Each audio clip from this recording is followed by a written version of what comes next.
Sup guys, Zanderson977 here today to do Bleach chapter 586 review titled The Headless Star 5.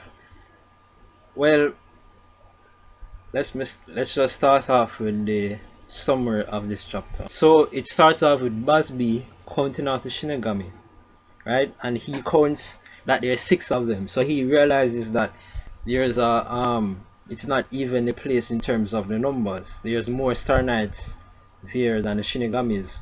And then he asks Colonel Sanders if any of them, there are special war potentials, and he says no. So he's like, well, he doesn't have time to mess around, so he's going to get rid of he's going to get past them. And then all of a sudden we see Ikaku jump down and strikes down at Busby, and Busby dodges. And Ikaku is saying that, that they are not going anywhere, so they better start dropping like flies. And then Busby holds out this kind of crossbow looking arrow. Yeah, Busby holds out this kind of light crossbow. I've never seen him use before, and he's right about to fire at Ikaku when all of a sudden he gets frozen over by Rukia. And then Rukia is saying that, as they said before, they are not going anywhere until they have fought and they are dealt with. And then that female Quincy Star Knight, the one that likes to eat a lot of stuff, she comes up behind Busby and says, you know what, let's not waste our time on them, let's just go full standing and take out the whole lot of them. And then we see this group of transformations, and then in the next panel we see everyone, both Shinigami and the Star Knights, are clashing. In that next panel we see them come together for a big clash, and then the scene switches over. This is where the nice interesting stuff starts.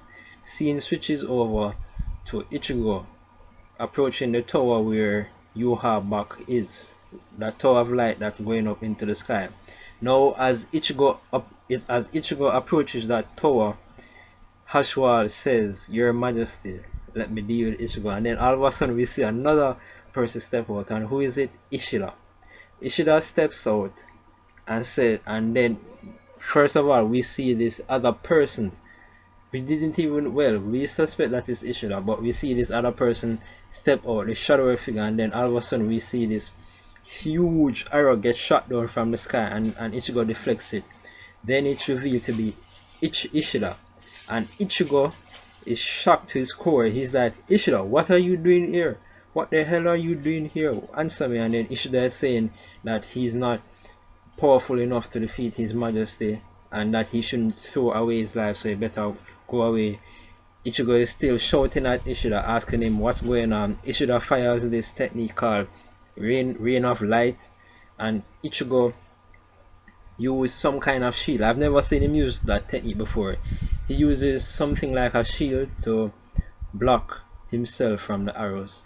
And then next panel we see Chad and Orihime come through this dimensional tear like they are just coming from Huecamundo.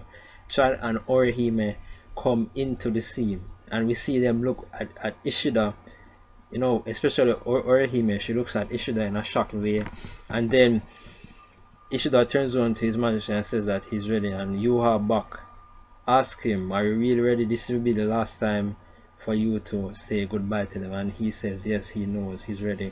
Next thing we know, Ichigo is shouting up at Ishida, like, Ishida, what are you doing? And then all of a sudden we see them go into, we see them get taken up into the light, and they are now supposedly on their way towards Soul Palace.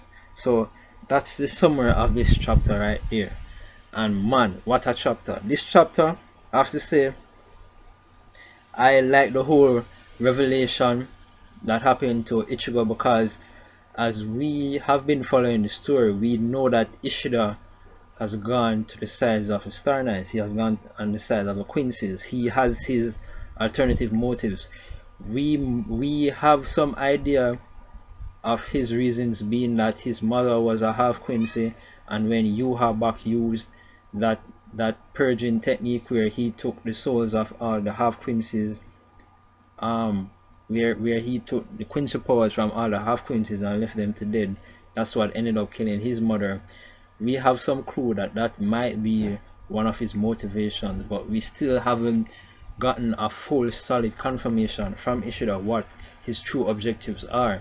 And also on another note, we also never it's never been revealed to Ichigo up to this point that Ishida has been on the side of his enemies. So this was a big revelation to Ichigo, and he freaked out, right? As anybody would expect it to be that way. You know, he's ready to go at Yuha back, only to see one of his good friends, Ishida, jumping out and attacking him. It must have come as a surprise to him. So we at the end of this chapter we see Yuha back, Hashwald and Ishida all going to this light, this I will call it their Quincy teleportation technique that they're going to use to go up to the Soul Palace.